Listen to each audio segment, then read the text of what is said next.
इसके बारे में कुछ बात करी थी क्या अपन ने, हैलोजन फैमिली के बारे में? कहाँ तक हो गया था?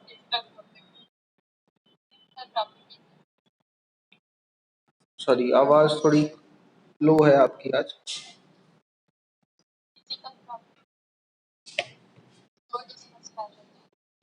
वापस, सॉरी। फिजिकल प्रॉपर्टीज, ठीक। पहली, देखिए, एटॉमिसिटी की बात करेंगे तो एटॉमिसिटी ये मतलब हो कहाँ तक गया था फिजिकल प्रॉपर्टीज में? कुछ लिखा था अपन ने?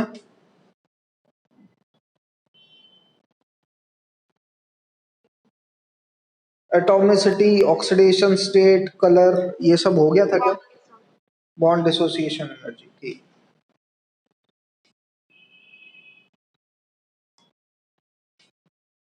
Next, we'll move on to 10th,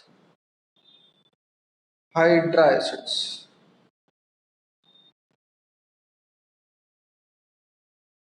So hydra acids क्या होते हैं राजल? जब एलिमेंट बॉन्ड बनाता है डायरेक्ट हाइड्रोजन के साथ, जब एलिमेंट बॉन्ड बनाता है डायरेक्ट हाइड्रोजन के साथ, उसे हम बोलते हैं हाइड्रा एसिड्स।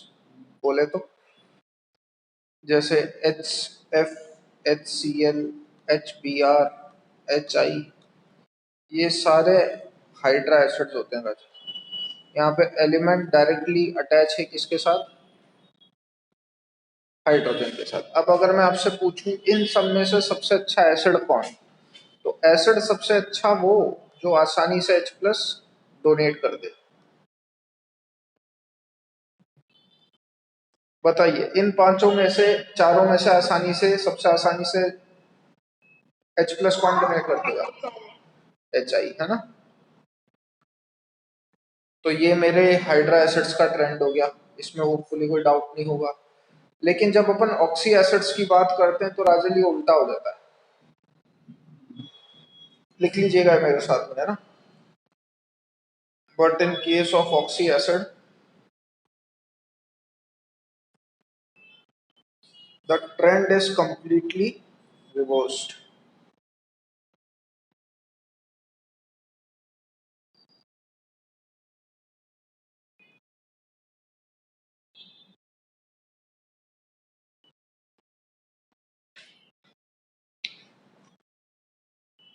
जब हो जाए तो बता दीजिए।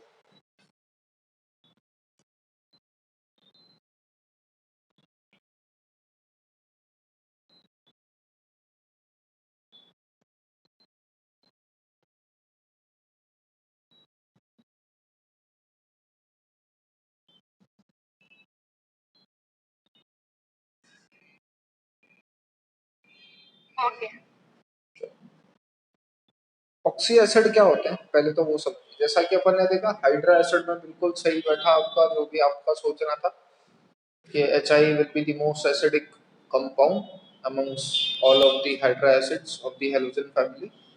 बट ऑक्सी एसिड में ट्रेंड उल्टा हो जाता है। ऑक्सी एसिड समझिए, जब ऑक्सीजन किसी एलिमेंट से अटैच हो,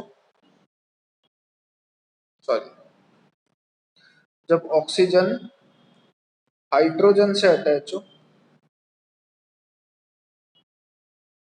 मतलब हाइड्रोजन और ऑक्सीजन के बीच में एक बॉन्ड फॉर्म हो रहा हो, हाइड्रा एसिड क्या होते थे? देखिए, हाइड्रा एसिड होते थे जब हाइड्रोजन डायरेक्टली अटैच होता था किसी एलिमेंट से।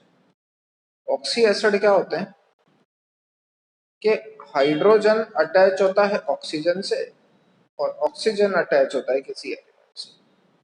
मतलब जैसे अगर मैं बात करूं H2SO4, बिल्कुल सिंपल एग्जांपल ले लेते हैं, तो जब अपन ने स्ट्रक्चर बनाया था तो वो कुछ ऐसा था, ठीक है? तो यहाँ से आप देख सकते हो कि हाइड्रोजन ऑक्सीजन से अटैच है और ऑक्सीजन फिर सेंट्रल मेटल एटम से अटैच है, ठीक है? इस तरीके के एसिड को अपन बोलते हैं ऑक्सी एसिड। अब ऑक्सी एसिड में ट्रेंड उल्टा होने का रीजन क्या है समझिएगा,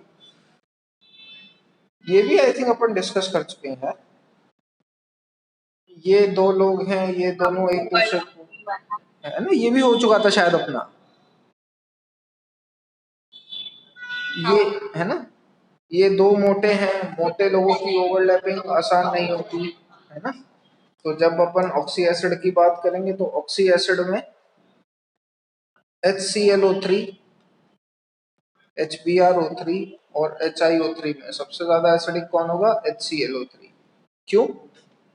क्योंकि HiO3 की साइज, मतलब आयोडीन की साइज बड़ी है तो ओवरलैपिंग बेकार है। इसका रीजन भी आई थिंक मैंने लिखवा दिया था, है ना। चलिए नेक्स्ट। अब राजल अगर आपसे पूछा जाए HClO4, HClO3, HClO2 और HClO, इनमें सबसे ज्यादा एसिडिक कौन? तो वो ये होता है, देखिए ऑक्सी एसिड में कभी भी आपसे एसिडिक स्ट्रेंथ का क्वेश्चन पूछा जाए तो सबसे पहले अपने को क्या चेक करना है? Number of resonating structure. अगर नंबर ऑफ रेजोनेटिंग स्ट्रक्चर से आप आइडेंटिफाई नहीं कर पा रहे, then we'll move on to what, जो इससे पहले आपने लिखा था, मतलब ओवरलैपिंग फैक्टर।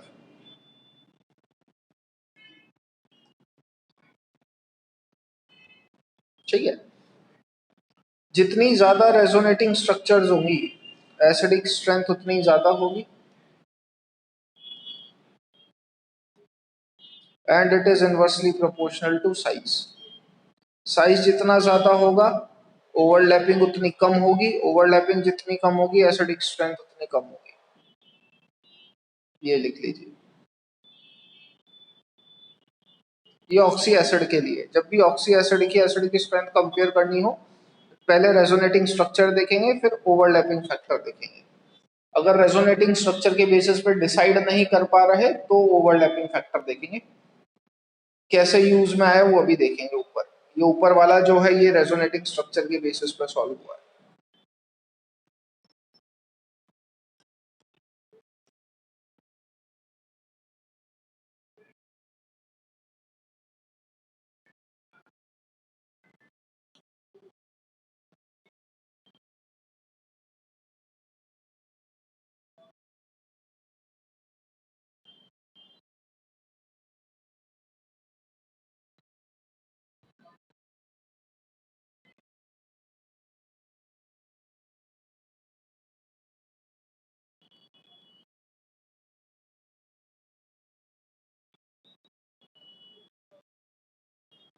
डन।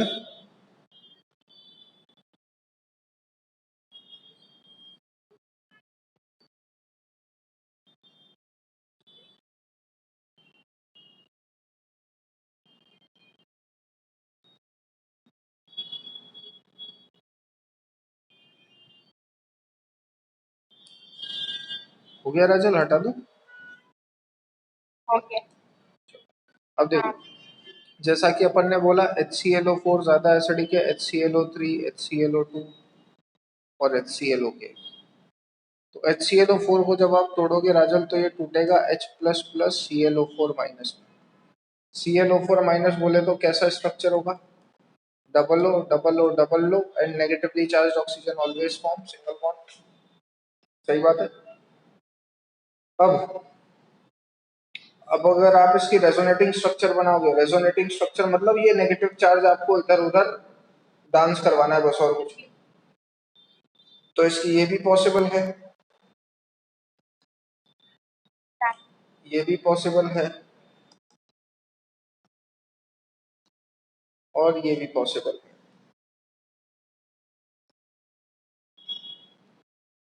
ठीक है, तो total number of resonating structure कितनी हो गई इसकी? 4। जब आप ClO3 की बनाओगे तो कितनी बनेंगी? ClO3 की जब बनाओगे तो कितनी बनेगी? इसकी बनेगी 3 इक्विवेलेंट रेजोनेटिंग स्ट्रक्चर, इसकी बनेगी 2 इक्विवेलेंट और इसकी बनेगी सिर्फ एक इक्विवेलेंट रेजोनेटिंग स्ट्रक्चर। तो जैसा कि अपन ने बोला, जब भी आप रेजोनेटिंग स्ट्रक्चर्स का कंपेयर कर रहे हो, सबसे पहले मतलब जब भी आप एसिडिक स्ट्रेंथ का कंपेयर कर रहे हो ऑक्सी एसिड में, सबसे पहले नंबर ऑफ रेजोनेटिंग स्ट्रक्चर देखना, क्योंकि उसमें 4 इक्विवेलेंट रेजोनेटिंग स्ट्रक्चर बन रही हैं, इसलिए HClO4 ज्यादा एसिडिक है then HClO3 then HClO2 then HCl। ठीक है, ये बना लीजिए बनाना चाहो तो। अब हो सकता है आपके दिमाग में क्वेश्चन आ जाए, सर इससे पहले भी आपने ऑक्सी एसिड बनाया था, जब मैंने सवाल पूछा था HClO3 HbRO3 और HiO3 में कौन ज्यादा एसिडिक, तो राजन HClO3 HbRO3 और HiO3 में बताइए कितनी रेजोनेटिंग स्ट्रक्चर्स पॉसिबल हैं?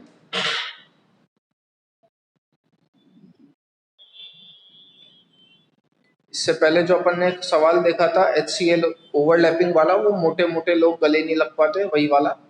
HClO3 HbRO3 और HiO3 में कितने रेजोनेटिंग स्ट्रक्चर्स पॉसिबल हैं? तीनों में 3 है, तो मैं रेजोनेटिंग स्ट्रक्चर के बेसिस पे डिफरेंशिएट नहीं कर पाऊंगा, तब मैं जाऊंगा ओवरलैपिंग टेंडेंसी पे। ठीक है,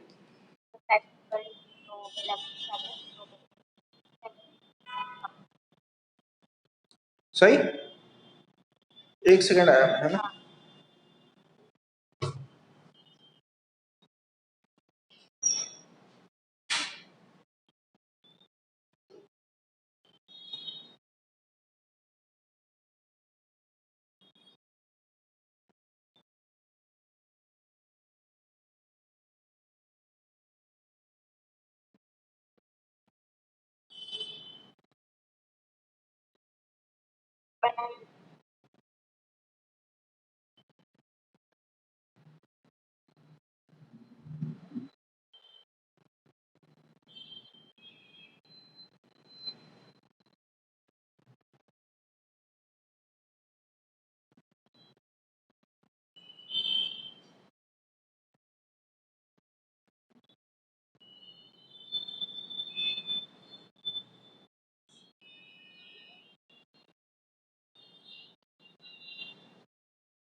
है ना, चलिए नेक्स्ट। आगे कुछ एक रिएक्शंस है, डिसप्रपोर्शनेशन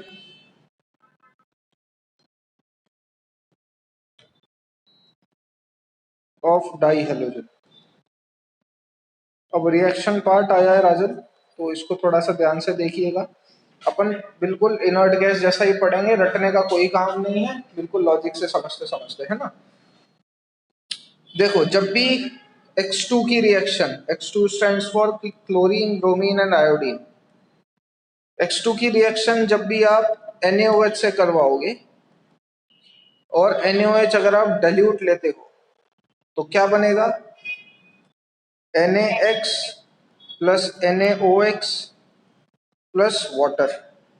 ठीक है, लेकिन अगर मैं वही X2 की रिएक्शन क्लोरीन ब्रोमीन आयोडीन ले रहा हूं और मैं NaOH कॉन्सेंट्रेटेड ले लूं, तो कॉन्सेंट्रेटेड में ऑब्वियस सी बात है NaOH की कॉन्सेंट्रेशन ज्यादा होगी। तो जब अपन ज्यादा कॉन्सेंट्रेशन की बात करते हैं तो जो कंपाउंड, हाँ sir, NaX NaXO3 plus water ये बनता है।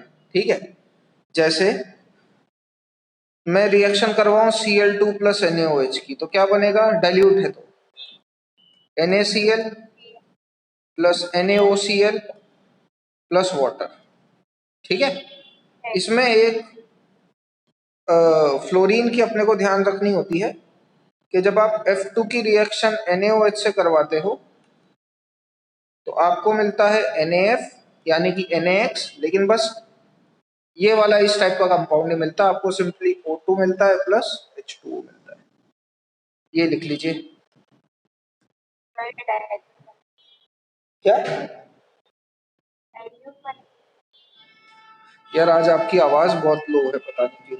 डाइल्यूट, ये वाली जनरल रिएक्शन है, वैसे डाइल्यूट के साथ है बट स्टिल जनरल रिएक्शन है ये वाली, इसमें डाइल्यूट और उसका आता है। और क्या हम्म। हम्म। हम्म। बिल्कुल।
चलिए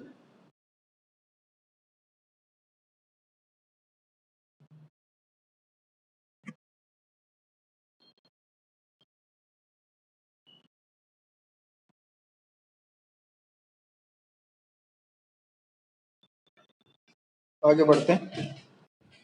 now some important compounds of halogen।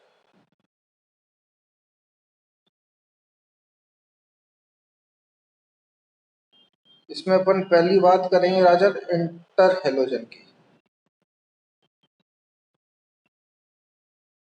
ठीक है। इंटर हेलोजन कंपाउंड मतलब हेलोजन की हेलोजन के साथ, जैसे ICl। अब ICl एक इंटर हेलोजन कंपाउंड है, ये भी हेलोजन है, ये भी हेलोजन है। अब I2, अब वो सवाल पूछता है कि आयोडीन और आयोडीन में इंटर हेलोजन कंपाउंड में ध्यान रखिएगा डिफरेंस इन इलेक्ट्रॉन नेगेटिविटी होता है। अगर डिफरेंस इन इलेक्ट्रॉन नेगेटिविटी नहीं होगा तो मैं उसे इंटर हेलोजन कंपाउंड नहीं बोलूंगा। अब आपसे एक जनरल सवाल, और ऑब्वियस सी बात है आंसर दोगे तो रीजन भी पूछूंगा। ठीक आता है तो ठीक है, वरना कोई इशू है नहीं। ICl और I2 में ज्यादा रिएक्टिव कौन होगा?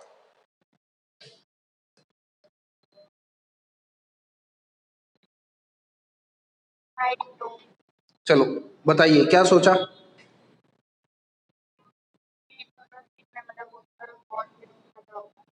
देखिए होता क्या है, कोई भी इंटर हेलोजन कंपाउंड की रिएक्टिविटी ज्यादा होती है as that of di halogen. क्यों?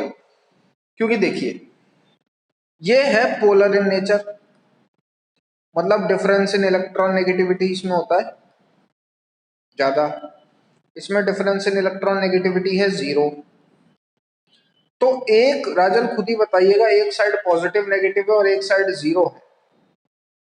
ऑब्वियस सी बात है ये वाला अगर इसका पॉजिटिव है तो अगर उसको इससे अच्छा नेगेटिव मिल जाता है तो ये पॉजिटिव छोड़ के और उस नेगेटिव की साइड भाग जाएगा। Same goes with negative also.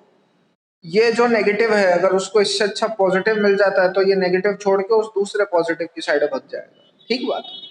लेकिन जब आप I2 में बात करोगे तो it is a non polar compound, ना तो कोई पॉजिटिव चार्ज है ना कोई नेगेटिव चार्ज है। अगर भगने की टेंडेंसी होती है मतलब किसी और से रिएक्ट करने की टेंडेंसी होती है, means it is more reactive. अगर सामने वाले पे चार्ज ही नहीं है means that compound is neutral, that means उसकी किसी और से रिएक्ट करने की टेंडेंसी होगी ही नहीं, इसलिए वो लेस रिएक्टिव होता है। भावनाएं समझ में आई?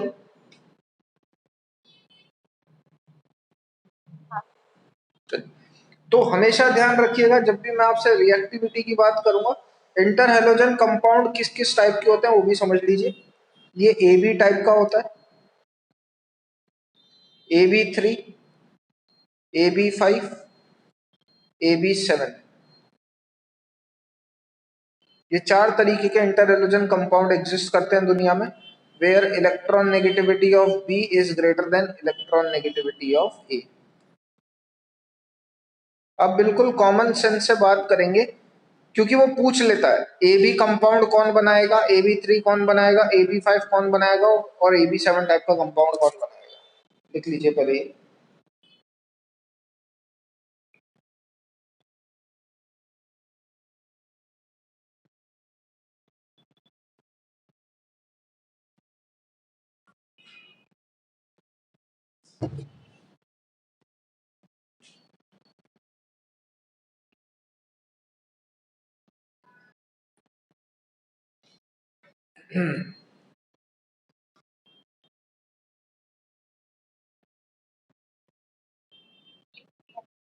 चलो अब देखो, जैसा कि अपन ने बात करी राजन, AB3, AB5 और AB7, तीन, ये चार टाइप के इंटर एलोजन कंपाउंड बनते हैं। अब वो पूछ लेता है बताओ AB कौन कौन बना सकता है, AB3 का कौन सा कंपाउंड एग्जिस्ट करेगा, AB5 का कौन सा कंपाउंड एग्जिस्ट करता है और AB7 का कौन सा कंपाउंड एग्जिस्ट कर सकता है। बात ध्यान से सुनिएगा, मैं आपके आगे कुछ एक सिचुएशंस रख रहा हूं, आपको क्या करना है, आपको स्टेबिलिटी बढ़ानी है।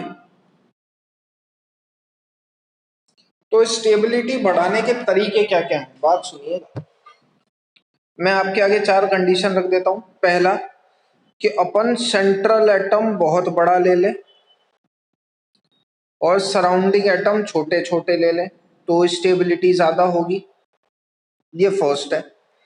अपन सेंट्रल एटम छोटा ले लें, सराउंडिंग एटम बहुत बड़े बड़े ले लें तो स्टेबिलिटी ज्यादा होगी क्या। अगर अपन सेंट्रल एटम छोटा ले लें, सराउंडिंग छोटे ले लें तो स्टेबिलिटी ज्यादा होगी। बताइए तीनों कंडीशन में से सबसे ज्यादा स्टेबिलिटी किस में होगी।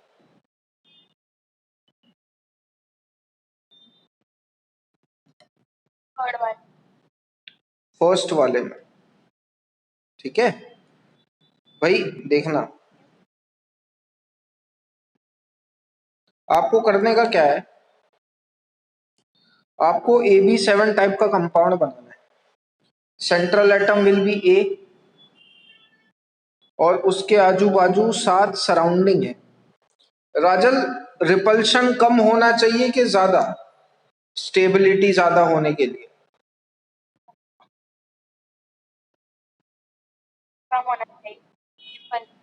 है ना।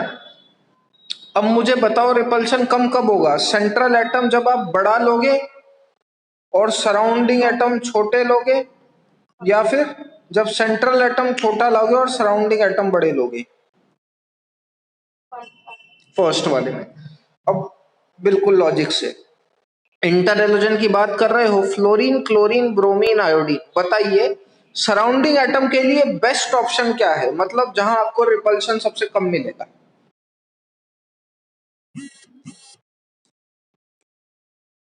फ्लोरीन, क्लोरीन, ब्रोमीन और आयोडीन में से अगर आपको सराउंडिंग किसी को रखना है तो किसे रखना चाहोगे।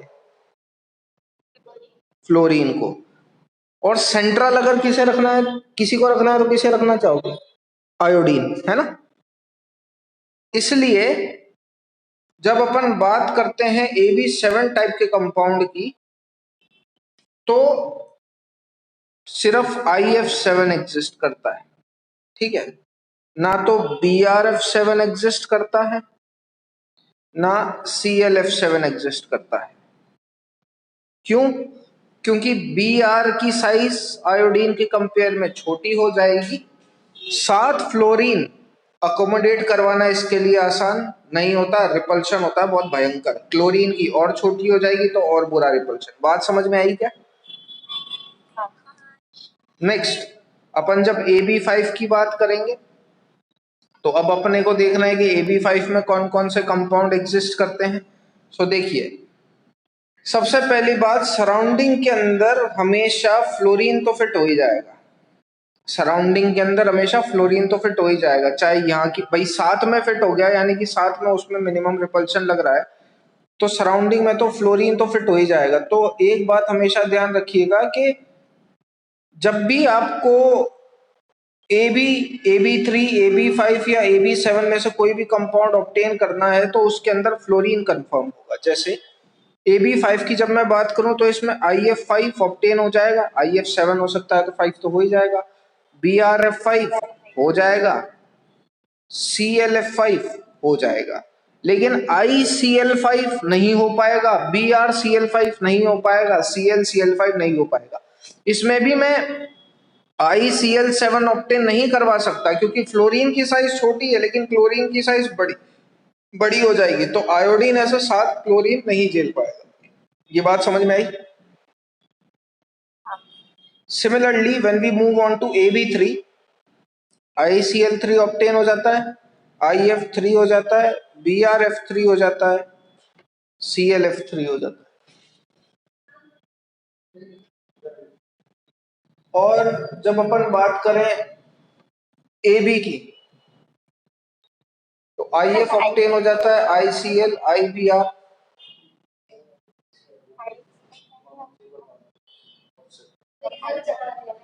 अच्छा, तो चल जाइए आपको, ठीक है। IF हो जाता है, ICl हो जाता है, IBr हो जाता है, सिमिलरली ClF ऑप्टेन हो जाता है, BrF ऑप्टेन हो सकता है। ठीक है, ये सारे कंपाउंड्स आप इजीली ऑप्टेन कर सकते हो। तो सिंगल वाले में तो कोई भी ऑप्टेन हो जाता है, कोई दिक्कत नहीं है। 3 वाले में आपको ये ध्यान रखना है, 5 वाले में ये, 7 वाले में।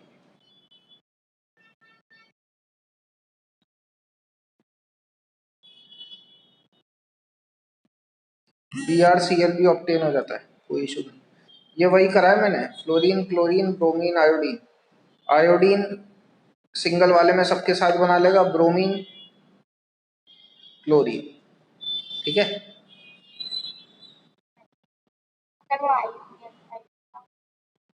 ICl5 का आई, हाँ, क्या इसमें क्या प्रॉब्लम है? ICl5 मतलब, हाँ, क्यों? अरे ये कोई बात हुई क्या? फ्लोरीन और क्लोरीन के साइज में बहुत अंतर है। ठीक है, तो आयोडीन अपने आजू बाजू मैक्सिमम कितने क्लोरीन झेल सकता है? सिर्फ 3। 5 अगर लगाओगे तो जो रिपल्शन होगा उनके बीच में वो बहुत ज्यादा हो जाता है। ठीक है,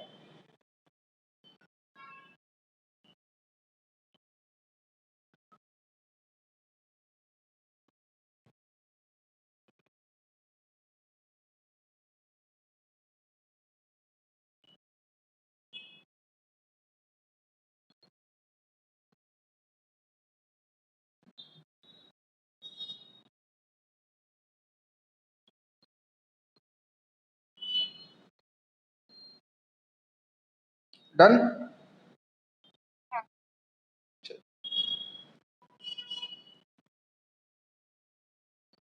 नेक्स्ट अपन बात करते हैं थर्मल स्टेबिलिटी।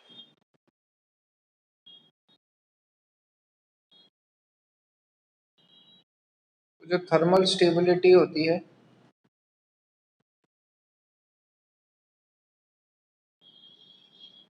वो डायरेक्टली प्रोपोर्शनल होती है साइज, सॉरी, डायरेक्टली प्रोपोर्शनल होती है फोर्स ऑफ अट्रैक्शन के, and it is inversely proportional to size. जितना ज्यादा फोर्स ऑफ अट्रैक्शन होगा, बॉन्ड उतना ही ज्यादा स्ट्रॉन्ग फॉर्म होगा। जितना ज्यादा बॉन्ड स्ट्रॉन्ग फॉर्म होगा, आपको उसको तोड़ने के लिए अमाउंट ऑफ टेम्परेचर उतना ही ज्यादा देना पड़ेगा। ठीक।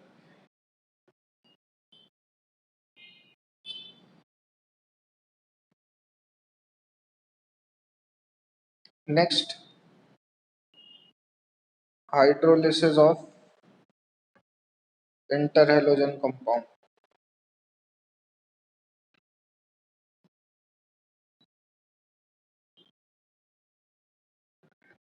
तो AB3, AB5, AB7, जब आप इनका हाइड्रोलिसिस करवाओगे माने वाटर के साथ रिएक्शन, तो क्या होगा?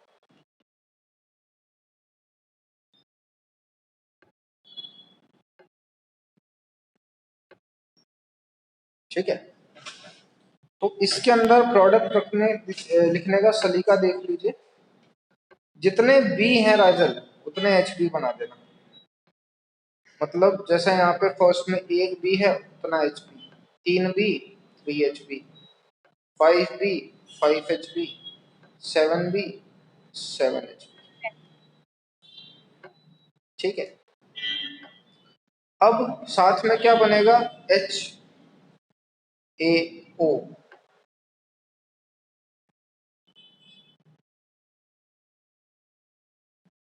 ठीक है, जितने B हैं उतने HB बन जाएंगे, साथ में HAO बन जाएगा। O की सीधे सीधे नंबरिंग करनी है 1 2 3 4। ये मेरे फाइनल प्रोडक्ट्स हैं। ठीक है ना, इस HAO को थोड़ा मॉडिफाई करते हैं और हम जिस बेसिस पे लिखते हैं वो होता है AOH। ये हाइड्रोलिसिस हो जाता है। AB की रिएक्शन, इंटर हेलोजन कंपाउंड की रिएक्शन जब आप वाटर से करवाते हो तो जितने भी हैं उतने HB बना दीजिए और साथ में HAO बना दीजिए। उसके बाद 1 2 3 4 बस नेमिंग डाल देना। होती मैकेनिज्म से है, मैं वो मैकेनिज्म आपको समझाना नहीं चाह रहा क्योंकि उसके लिए जीओसी की नॉलेज होना थोड़ा जरूरी है। अभी अपन उस पर नहीं जाते। हाइड्रोलिसिस की बकायदा मैकेनिज्म है इसकी, बट अभी इतना ऊपर का नहीं सोचते अपन। इसमें डाउट हो, वापस बताना हो तो पूछ लो।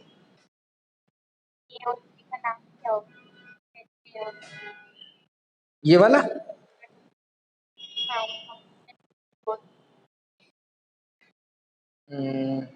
ये रिएक्शन वापस बताऊं मतलब सारी ऐसा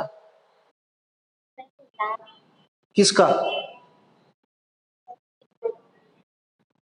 अरे यहाँ पे ये इंटर हेलोजेंस कंपाउंड है, अब तो वो डिपेंड होगा ना एलिमेंट कौन सा है।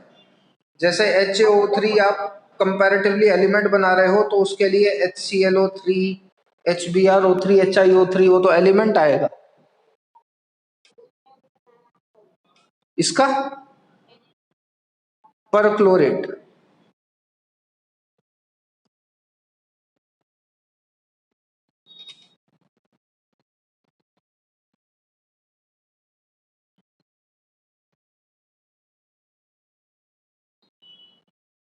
बढ़े आगे।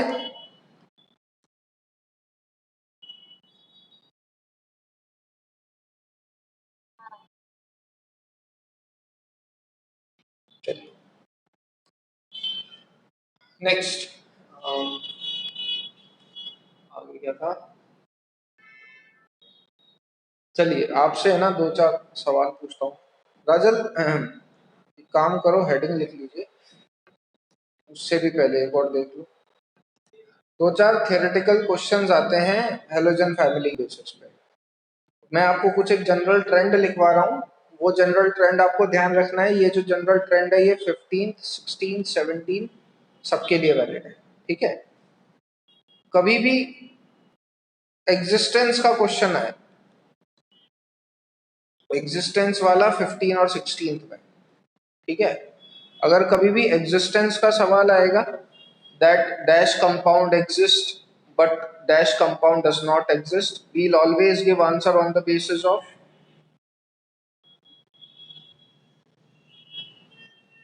वेकेंट डी और वाइट।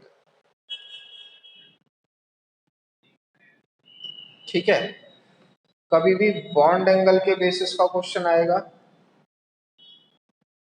तो हम we'll always give our answer on the basis of lone pair bond pair repulsion और lone pair repulsion.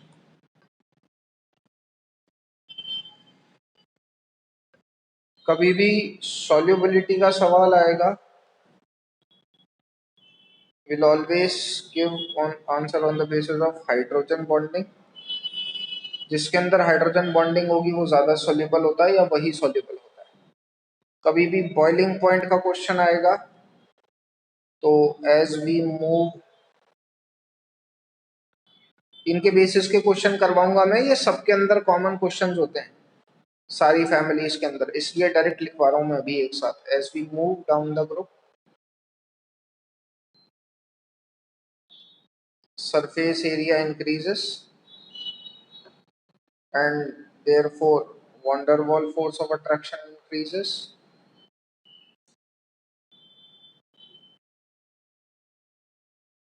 and therefore boiling point increases। ये लाइंस आपको लिख के आनी। एग्जिस्टेंस का कोई भी सवाल आए, अगर वो 15-16 ग्रुप का है, आंसर यही होगा। बॉन्ड एंगल का कोई भी सवाल आए, आंसर ये होगा। सॉल्युबिलिटी का कोई भी सवाल आए, चाहे कोई से ही ग्रुप का, आंसर ये होगा। बॉइलिंग पॉइंट का कोई भी सवाल आए, कोई से ही ग्रुप का, आंसर ये होगा।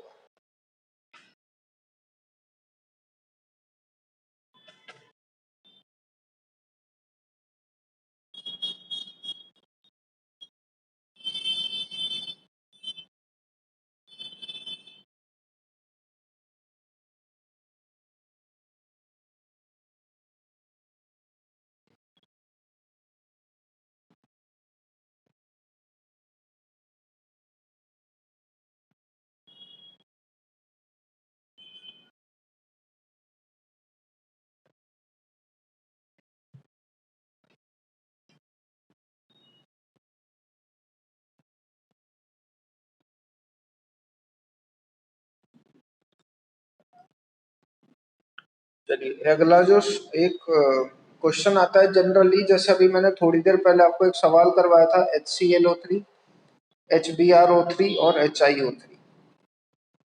ये मैंने ऑक्सी एसिड बनाए थे किसके? क्लोरीन, ब्रोमीन और आयोडीन के। ठीक, ये मैंने ऑक्सी एसिड बनाए थे किसके? क्लोरीन, ब्रोमीन और आयोडीन के। यहाँ पे एक सवाल आ जाता है कि सर HFO3 एग्जिस्ट कर सकता है क्या? तो मैं बोलूंगा नहीं कर सकता। राजन, फ्लोरीन का सिर्फ एक ही ऑक्साइड एसिड पॉसिबल है, वो है HOF। तो सवाल ये भी आ जाता है, ठीक है, why fluorine only forms one oxo acid. आवाज आज थोड़ी सी नीचे है, आ रही है आपकी, तो अगर कोई सवाल हो तो कमेंट में लिख दीजिएगा, कोई इशू नहीं है ना। Why fluorine only forms one oxo acid, कौन सा? HOF बनाता है बस। ऐसा क्यों? क्योंकि फ्लोरीन जो है वो सेकेंड ग्रुप का है, सॉरी सेकेंड पीरियड का है। सेकेंड पीरियड में उसके पास सिर्फ दो ही ऑर्बिटल्स होते हैं, S और P, ठीक है ना। जैसे फर्स्ट पीरियड का कोई एलिमेंट होता है तो उसके पास सिर्फ एक ऑर्बिटल होता है S, सेकंड का होता है तो SP, थर्ड का होता है तो SPD, फोर्थ का होता है तो SPDF। इस तरीके से वेरी होता जाता है, ठीक है। क्योंकि फ्लोरीन सेकंड ग्रुप का एलिमेंट है तो उसके पास सिर्फ दो ऑर्बिटल्स अवेलेबल है, S और P। तो फ्लोरीन की जब आप कॉन्फ़िगरेशन लिखोगे 1s2 2s2 2p5, और जब मैं उसके अंदर इलेक्ट्रॉन भरूंगा तो ये हो गया 1s2, ये हो गया 2s2 और ये है 2p5।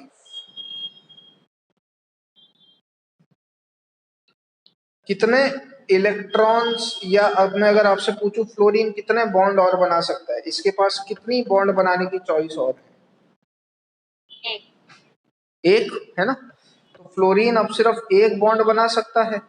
क्या उसके पास डी ऑर्बिटल अवेलेबल है? नहीं, ठीक है ना। उसके पास डी ऑर्बिटल अवेलेबल नहीं है, तो डी ऑर्बिटल खाली होने की कोई चांस ही नहीं। तो क्योंकि फ्लोरीन सिर्फ एक ही बॉन्ड बना सकता है, उसके पास एक ही बॉन्ड बनाने की अवेलेबिलिटी है, इसलिए वो सिर्फ यही ऑक्सी एसिड फॉर्म कर सकता है, इसके अलावा कुछ नहीं।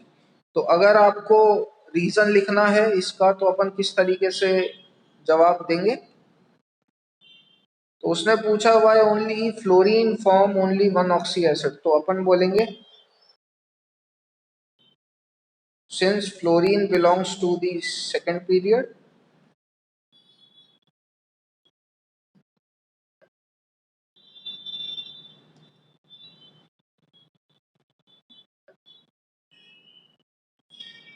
so it does not have a vacant d orbital present in it, ठीक है। तो ये आपको एक ध्यान रखना है, लिखने की कोई जरूरत नहीं है, मैं जनरली बस बता रहा हूं, ये सारे क्वेश्चंस आपके पास पहुंच जाएंगे। एक सवाल एक और आता है, Y OF2 is known as fluoride not oxide। ये ऐसा मुझे लगता है कि इसका सिर्फ एक ही आंसर होना चाहिए, जो कि क्वेश्चन देख के ही दिमाग में आ जाता है, उसके अलावा कोई और आंसर नहीं होना चाहिए। ट्राई करो। OF2 को फ्लोराइड क्यों बोलते हैं, ऑक्साइड क्यों?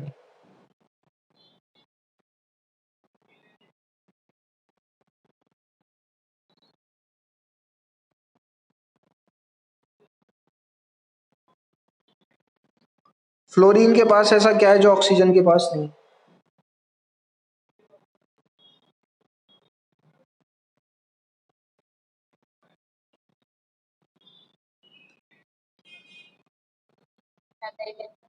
बस खत्म। Because of high electron negativity of fluorine, it is known as fluoride not oxide. ठीक है, आगे।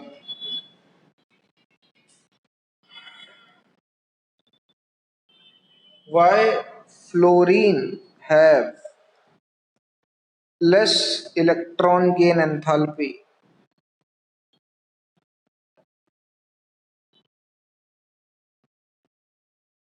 than chlorine? इसका आंसर आप जानते हो, अपन ने डिस्कस भी करा हुआ है, अगर क्वेश्चन डिकोड कर पाए तो बता दीजिएगा।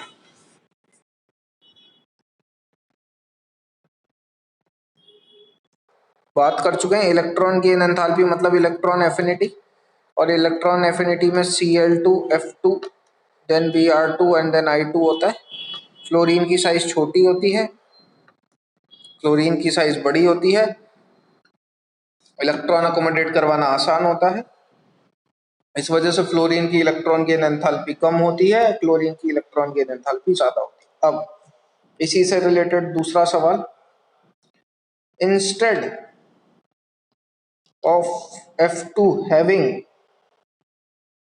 लेस इलेक्ट्रॉन गेन एंथैल्पी,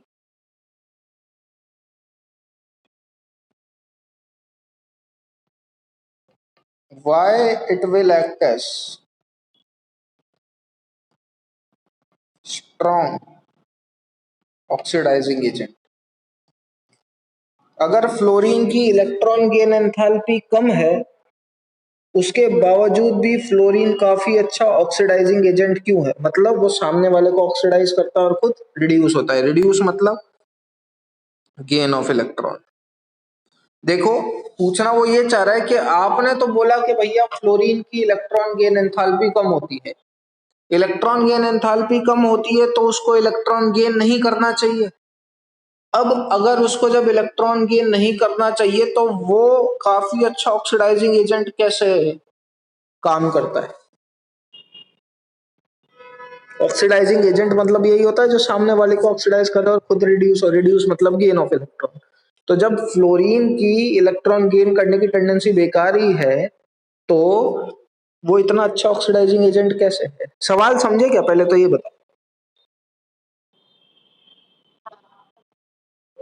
तो गेस करो, आंसर आपने लिख रखा है, मतलब पुराना जो मैंने लिख रखा उसी से रिलेटेड है।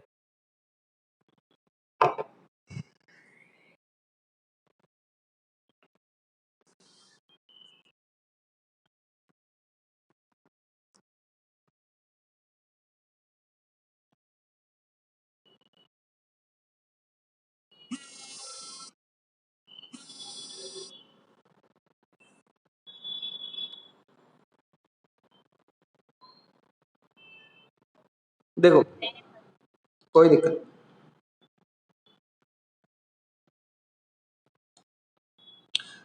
एक बात से तो अग्री करोगे कि F2 अगर काफी अच्छा ऑक्सीडाइजिंग एजेंट है, मतलब वो सामने वाले को क्या कर रहा है? ऑक्सीडाइज। मतलब जो भी उसके सामने आता है वो उसे ऑक्सीडाइज कर देता है और खुद क्या हो जाता है, रिड्यूस। अच्छा, अगर फ्लोरीन ऐसा अगर कर पा रहा है कि जो भी उसको दिख रहा है वो उसको ऑक्सीडाइज कर देता है और खुद रिड्यूस हो जाता है, मतलब उसकी रिएक्टिविटी क्या है, काफी अच्छी कि बेकार? मतलब दूसरे से रिएक्ट करने की टेंडेंसी क्या है, अच्छी है कि बेकार है? अच्छी है। अब सामने वाला दूसरे से रिएक्ट अच्छे से कब करेगा, जब उसके बीच का बॉन्ड स्ट्रांग होगा, वो तब सामने वाले से अच्छी तरीके से रिएक्ट करेगा, कि जब बॉन्ड वीक होगा तब? वीक होगा। क्या फ्लोरीन का बॉन्ड एनर्जी वीक होता है क्या?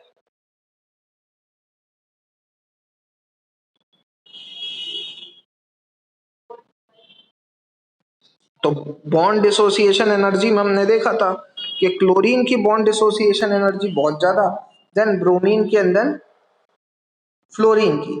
तो फ्लोरीन की बॉन्ड डिसोसिएशन एनर्जी कम होने की वजह से, फ्लोरीन की बॉन्ड डिसोसिएशन एनर्जी कम होने की वजह से उसके बीच का बॉन्ड आसानी से टूट जाता है। उसके बीच का बॉन्ड आसानी से टूटने की वजह से वो सामने वाले से आसानी से रिएक्ट कर देता है और सामने वाले को आसानी से ऑक्सीडाइज और खुद को आसानी से रिड्यूस कर देता है। डाउट कोई? वापस बताऊं? ठीक। तो क्या आंसर लिखेंगे अपन इसमें? Because fluorine have very less bond dissociation energy, so it oxidises other and reduces itself. ठीक है। तो ये कुछ एक थियोरेटिकल क्वेश्चंस थे राजल, हेलोजन के बेसिस पे, जिसके बोर्ड में आने के पूरे पूरे चांसेस होते हैं। कुछ एक क्वेश्चंस अपन आने वाले टाइम में डिस्कस करेंगे। अपना बस हेलोजन के अंदर एक दो टॉपिक और बच रहे हैं, जिसमें से एक इम्पोर्टेंट होता है, पूछा नहीं गया हालांकि इस पे से, बट कोई गारंटी नहीं है कि इस बार भी ना पूछे, वो है preparation of oxides of chlorine. इसमें बस चल, एक एक मिनट राजल, ये अपन कल कंटिन्यू कर देंगे, है ना? आज की क्लास यहीं तक रखते हैं यार, मेरी एक और क्लास लग गई है और, है ना? ठीक है।